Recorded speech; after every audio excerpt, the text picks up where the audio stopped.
Welcome back to Bracket Science, where we dissect everything around the college basketball world. I'm Brandon Jadich, and I thank you for tuning in to yet another podcast, another show. We had a massive weekend of college basketball starting Friday night with UConn taking on Gonzaga in a top 10 matchup. We also saw the game of the year in the number 1 Arizona Wildcats taking on the number 3 Purdue Boilermakers on a great slate on Saturday. Many ranked teams lost. We lost a couple more undefeated teams. Many great games went on around the nation. Let's dive right into it, starting with Friday night, UConn and Gonzaga.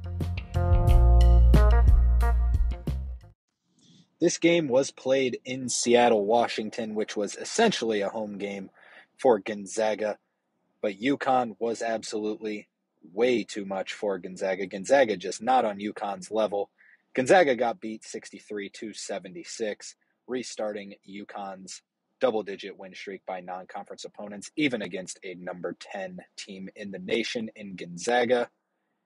It was a one-sided affair the entire game. UConn just too good. Dan Hurley doing a great job over there. This team, every time they have a ranked matchup, they come prepared and they play hard. Donovan Clingan was the main answer in this game for UConn. He had 21 points on 8 of 11 shooting in only 26 minutes. He also added 8 rebounds. Gonzaga, they struggled offensively. Other than Antoine Watson, who added 20 points, only one other player in double figures was Ryan Nembhard with 15. UConn, quite frankly, did not even need Tristan Newton, who is maybe the front runner for Big East Player of the Year so far, and I believe one of the best point guards in the nation. He only had 9 points, 5 assists, 3 rebounds. He only attempted 7 shots and 5 threes. They didn't really need him that much in this game. Cam Spencer added 15 points. He was hot in the first half. He shot 50% from the field, along with 50% from 3. And Alex Caravan added 11 points on his own. Diarra came off the bench and added 9 points. It was a well-rounded affair for UConn. They're so balanced. They are great right now. But let's move on to the day that everyone wants to talk about, and that is Saturday. And let's talk about the game everyone else wants to talk about, Arizona and Purdue. It was the game of the year so far. Ranking-wise, Arizona came into the game number 1 in the AP poll, and Purdue was number 3 in the AP poll. The game was on Peacock, unfortunately, which made a lot of people not be able to watch this great game. The game coming in was a pick'em game. It was a 50-50 game, which just adds even more drama.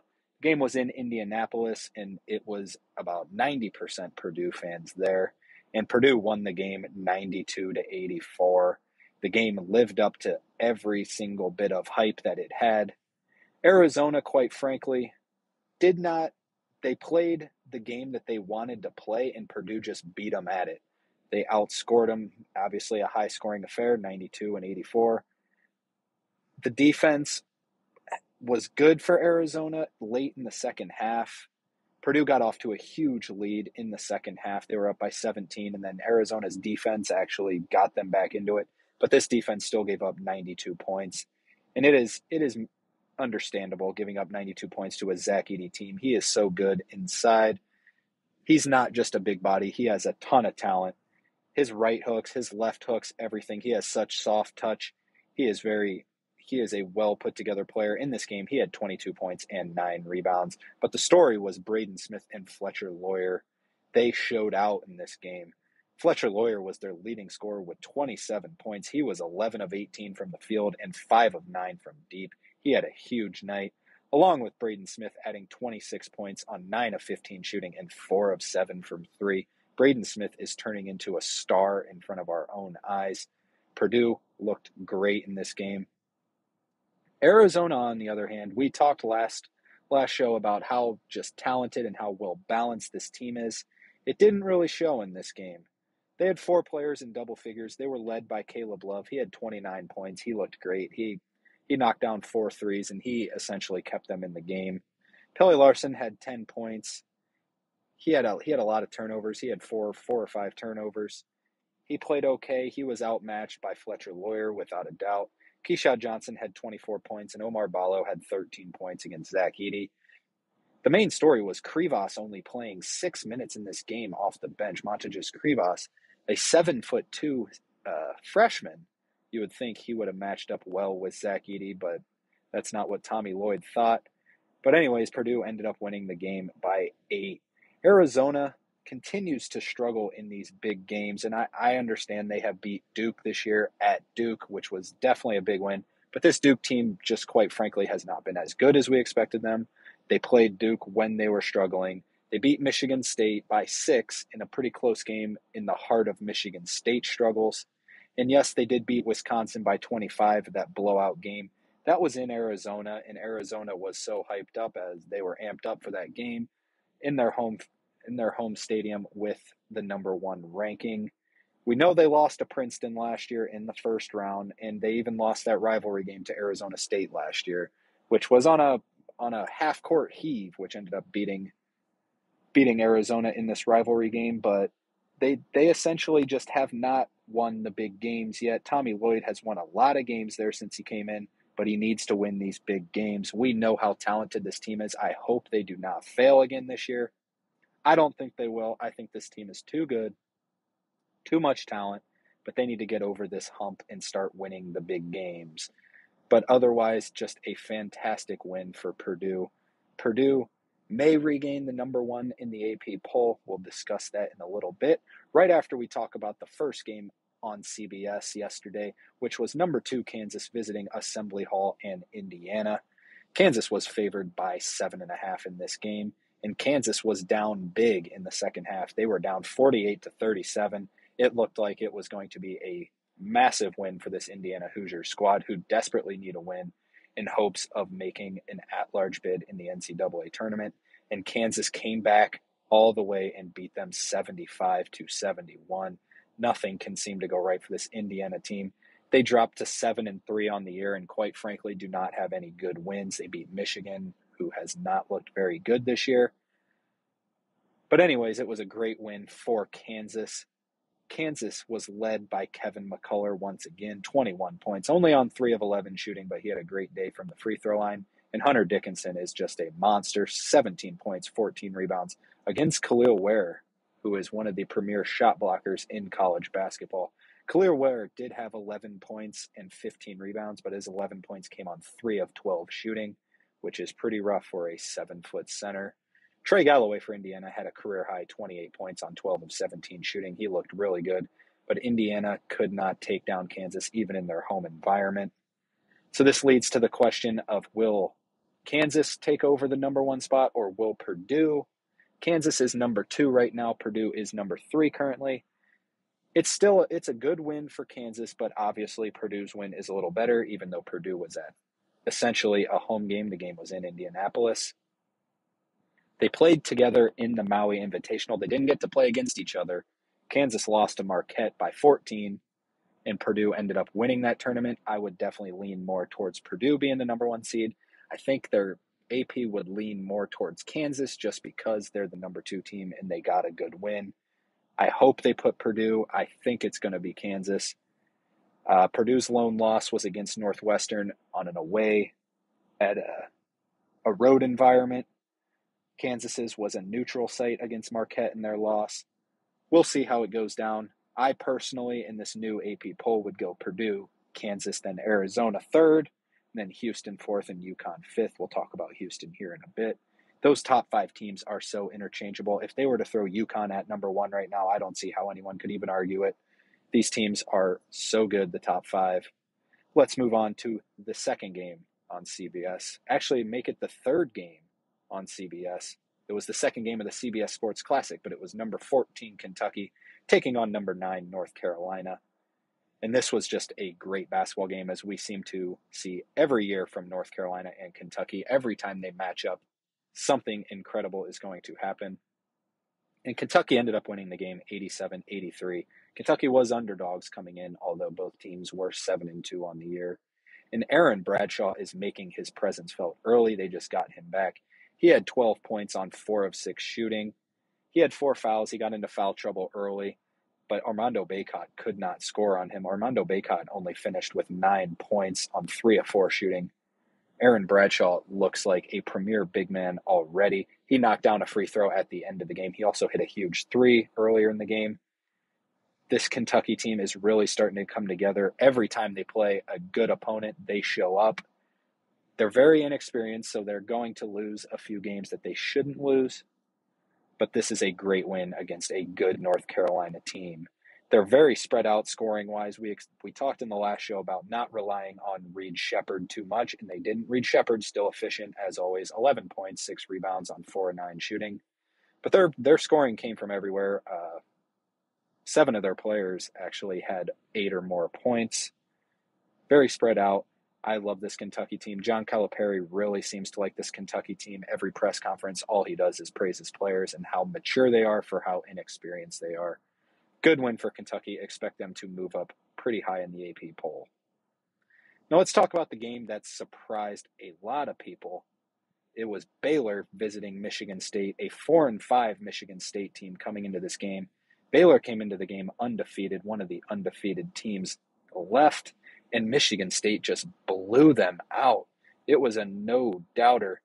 Baylor came into the game as the number 2 offense in the nation at KenPom, and Michigan State held them to 17 points in the first half. It was just a dominating performance by Tom Izzo's squad. This may be the game to get them back on track.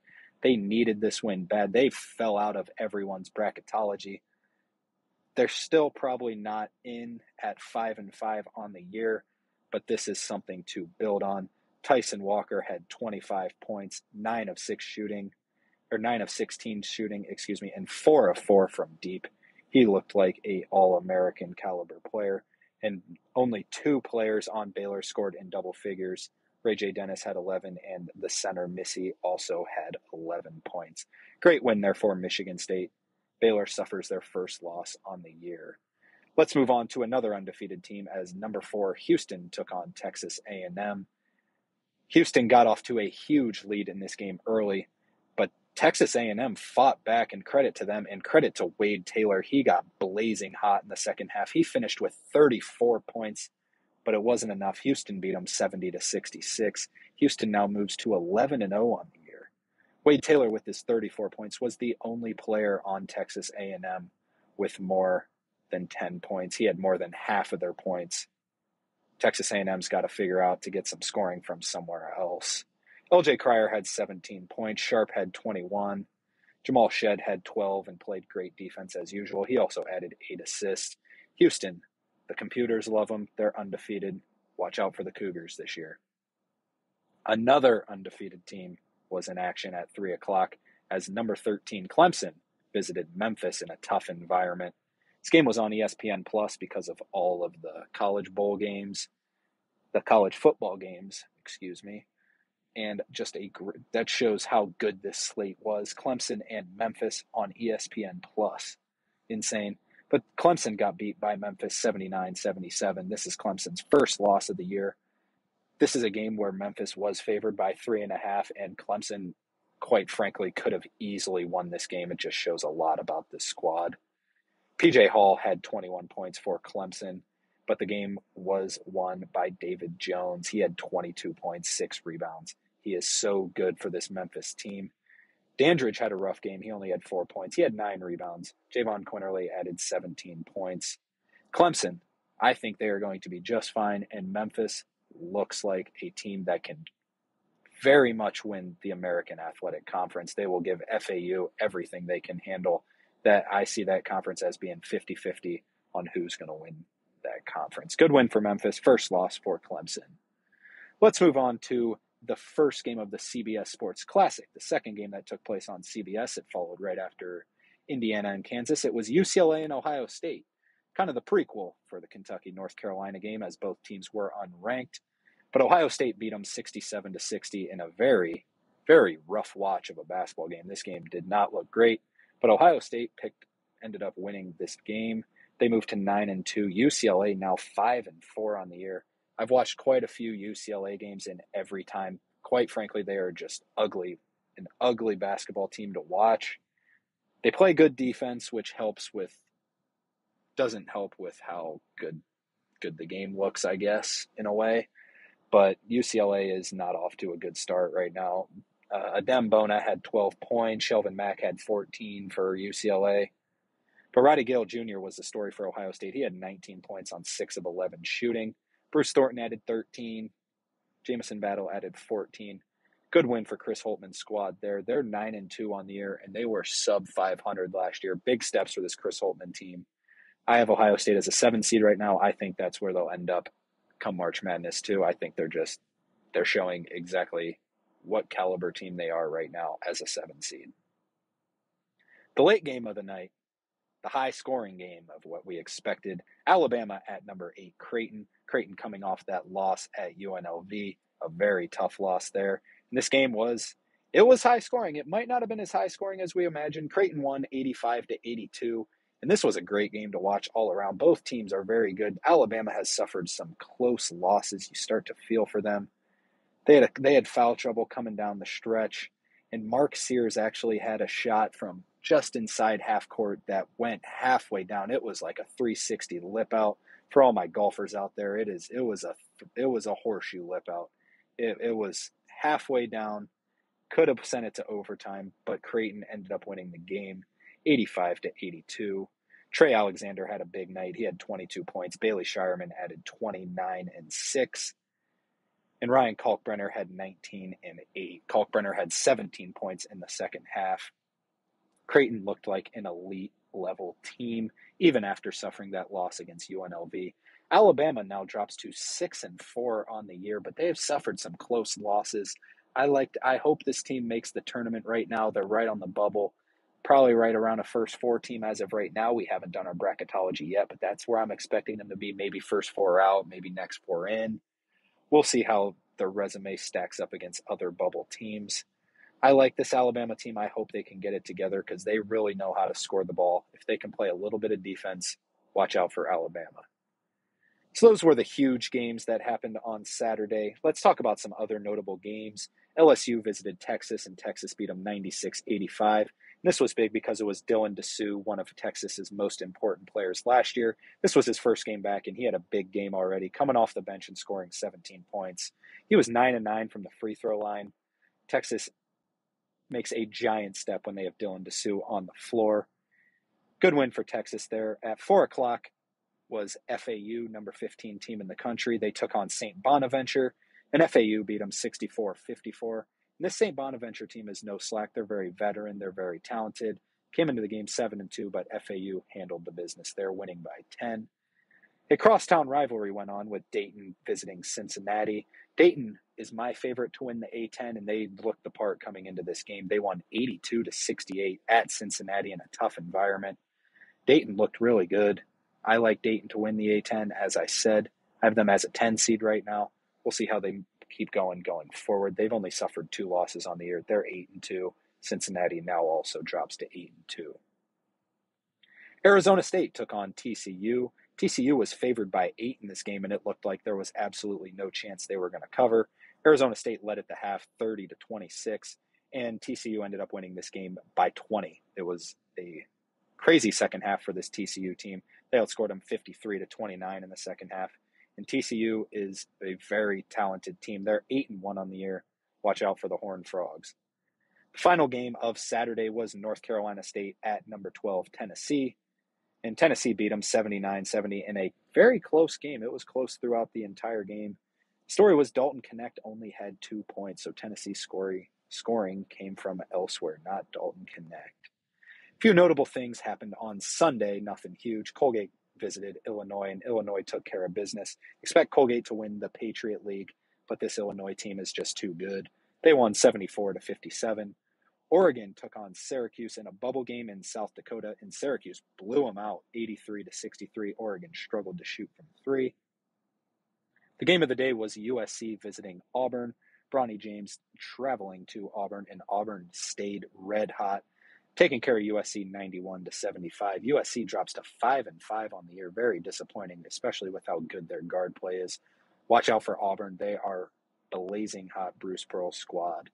At 3 o'clock, it was Nebraska taking on Kansas State at Kansas State, and Nebraska beat up on Kansas State in a tough environment, 62-46.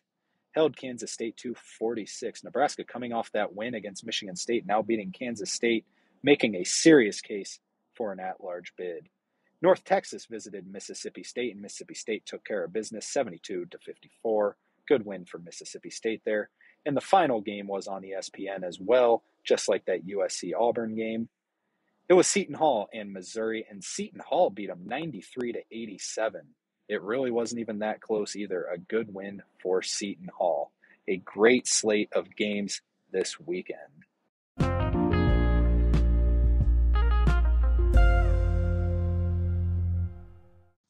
Three undefeated teams took a fall. These teams were Arizona, Baylor, and Clemson, all losing on Saturday, which now leaves us with only four teams undefeated.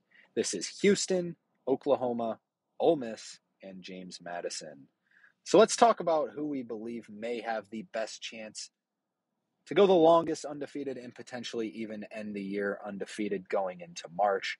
Let's start with Houston. Let's just discuss some of their schedules going forward, and then we'll get into who we believe. This team will be Houston takes on Texas State next, and then Penn, and then they play West Virginia to start off Big 12 play. And then they have tough ones at Iowa State and at TCU.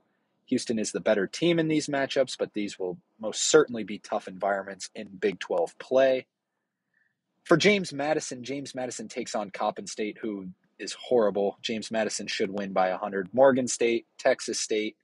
And then the Sun Belt play begins, and the Sun Belt is not as weak as you'd think. They take on Louisiana the first game of Sun Belt.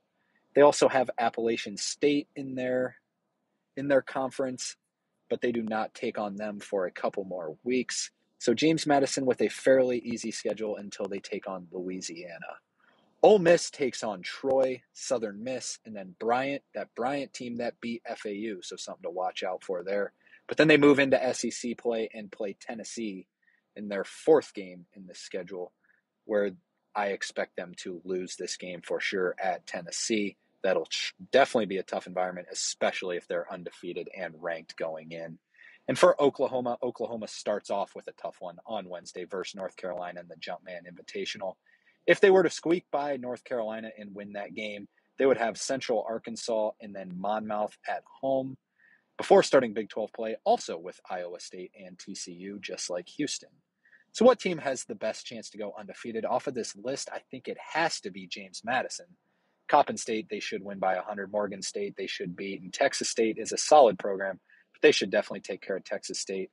I expect them to beat Louisiana in that first game. The only games I am worried about for James Madison would be the Appalachian State game. We saw how good that environment was for Appalachian State. Imagine if they were taking on an undefeated James Madison team in Appalachian State. I think James Madison has the best chance. James Madison strictly probably has the only chance out of these teams to finish the year undefeated because of the conference. We'll see how they do going forward. If I had to pick a second one, it would probably be Houston, just because Houston has Texas State, Penn, and then West Virginia. They should win all three of those games with ease. But let's be honest, no one's going to go undefeated in the Big 12. That includes Houston and Oklahoma, who's also undefeated, if they were to beat UNC going into the Big 12. I don't see any team going 20-0 in the Big 12. That conference is just too good. And Ole Miss is in the same boat going into the SEC, Tennessee, Kentucky, going into their environment. They're not going to win every game. So James Madison definitely has the best chance to go undefeated on the year, and I think they even have the best chance moving forward to be the last undefeated team.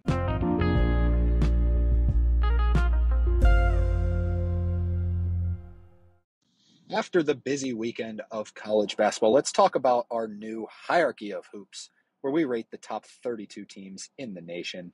Starting at number 1, we have Purdue. After their win against Arizona, I without a doubt believe they're the best team in the nation right now. Not sure they will be number 1 in the AP poll, as we talked about, but I have them as the number 1 team. At number 2, it gets a little more controversial. We have UConn there. I think UConn, they have all the pieces to win another national championship. I don't think they're as good as the team last year. Everyone's saying they might even be better. I don't think so. Sonogo was so important along with Jordan Hawkins, but this team is so well coached with Dan Hurley. They're well put together. I have them in the number 2 spot. Their lone loss coming against Kansas, at Kansas, in a game where they played better than Kansas. Kansas just somehow ended up on top. At number 3, we dropped Arizona. After their loss to Purdue, they still have an extremely strong resume. They have beaten some good teams. We talked about Duke, talked about Michigan State and Wisconsin. I'm a little iffy on them just because they, as we talked about earlier, they don't win that many big games. I hope Tommy Lloyd can turn the corner for Arizona this year and win those huge games. We have them right above Houston. Houston's still undefeated. Still haven't played the greatest schedule. They beat Texas A&M, but this was essentially a home game for Houston. It wasn't in their arena. It was still a good win. They held off of fighting Wade Taylor. I still need to see a little bit more of Houston to give them the benefit of the doubt over Arizona. And number 5 is Kansas. Kansas, there's one team that has to be number 5 in this top 5 list, and it just so happens to be Kansas. I think they're the worst out of the 5 teams. I think their Bill Self is incredible, but I just don't know if they have the guard play this year. I don't think they have the guard play as of right now to be above one of these 5 teams. At number 6, we kept Marquette. Marquette, one of the best teams in the nation. They beat Kansas. Could even see them switching with Kansas, but I think if that game were played now, it could be a different story. At 7, we moved Kentucky all the way up to number 7, and then we have Tennessee at number 8. I think Kentucky may be the better team than Tennessee. They have the higher ceiling. I think Tennessee wins the SEC because of their veteran status there. Kentucky could be on upset alert against any team any given night because of how inexperienced they are, but I do believe that Kentucky has the higher ceiling over Tennessee, but we have them at 7 and 8. And we mark this as the end of our Tier 1. There's a big difference in Tier 1 and Tier 2. Going from Tennessee at number 8 to the first team of the start of Tier 2 at number 9 right now is Oklahoma. I see a big gap between those teams, so we marked it as a new tier, but Oklahoma is our 9th team right now. Finishing off the top 10, we have Illinois at number 10. At 11, we dropped Baylor to 11. They were in our Tier 1, but after we saw them play some real competition, they're down to Tier 2. A few other things to note in our hierarchy of hoops, some big changes. Auburn is all the way up to 14 for us right now. This team can play with anyone in the country. Bruce Pearl's team, looking really good. We also moved Memphis up above Clemson at 16, where we have Clemson at 17, who just suffered the loss to Memphis. Them back and forth, they could be interchangeable. If that game were at Clemson, it may be a different story. After them, we have Wisconsin at 18, Virginia at 19, and Duke at 20, which ends our Tier 2. And then we have Tier 3, which is a ton of teams, but we'll go over just the top 30, the ones that are in our top 32. Notice we haven't talked about Gonzaga yet. Gonzaga, we dropped all the way to 23. They, quite frankly, haven't beaten anyone. They don't look that great in the games that they're losing. They don't look that great in the games that they're winning. We have them down at 23. We'll see how they do in the WCC this year. We still have Alabama at 29 at 6-4 on the year. We're giving them the benefit of the doubt right now just because they have lost so many close games. I think they're going to have a strong SEC showing. I think they will finish in the top 4 in the SEC, give or take, maybe 1. I think Alabama's a good team. I trust Mark Sears. I trust Nate Oates. If they can figure out how to play a little bit of defense, this will be a tournament team for sure. And we did keep 32. We kept Texas A&M at 32. They were 32 for us last week. They are now 32 for us this week. They had a good showing against Houston. Wade Taylor showed a lot of heart in that game. If they can get a little bit more scoring, this is a team you will not want to face in March. That is our updated hierarchy of hoops.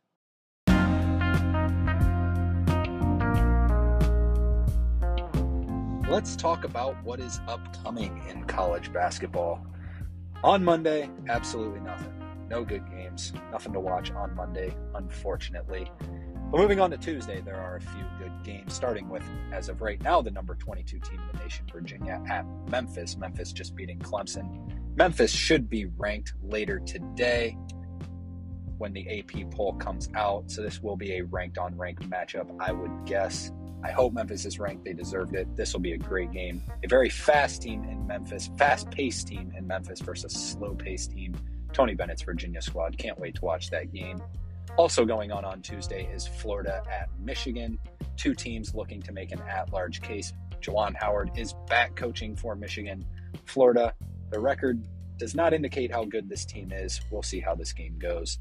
And right now, the number 17 team in the nation in Marquette, they visit Providence in a big East game there. This Providence team is no slouch whatsoever. This will be a tough test for Marquette and Tyler Kolek. But Wednesday is the day we want to talk about, starting with the big one. Number 6 Baylor, who would expect them to drop a little bit in the AP poll, maybe even more than a little bit. We'll see how far they drop. At number 21, Duke. This is a great matchup. Two very well-coached teams in Scott Drew and John Shire. Duke kind of desperately needs a big win over a ranked opponent, and this will without a doubt be a game of two ranked teams. I'm so excited to watch that game. Number 5, UConn visits Seton Hall, who just got a good win against Missouri. We'll see if UConn can stay hot. Another Big East matchup is Villanova visiting number 8, Creighton. Expect Creighton to drop with that loss to UNLV. Villanova needs some big East wins to get an at-large bid in the NCAA tournament. And what very well may be a top 15 matchup, number 9, North Carolina. As of now, they suffered that loss to Kentucky. Expect them to drop. They'll take on number 11, Oklahoma, still undefeated Oklahoma. We'll see who's favored in this game. This game is in the Jumpman Invitational. It is a neutral site game. We'll see how that one goes. And finally, we have Alabama at the now number 1 team in the nation in Arizona. This will be a great game. Alabama's tough stretch continues, and they desperately need a big win. I don't know if they're going to get it here against a very tough and angry Arizona team. On Thursday, the only notable game, which probably won't even be a game at all, is Kentucky at Louisville. It is at Louisville, so we'll see. We don't know if Kenny Payne will even be coaching that game. He may be fired by then. But Kentucky will probably be favored by 18.5, 19.5 in this game. Look for Kentucky to blow them out. But it is a rivalry game. We'll see how it goes. That wraps up our show today. We will be back early Friday morning recapping some of these upcoming games, along with previewing the Christmas weekend, which includes a few notable college basketball games.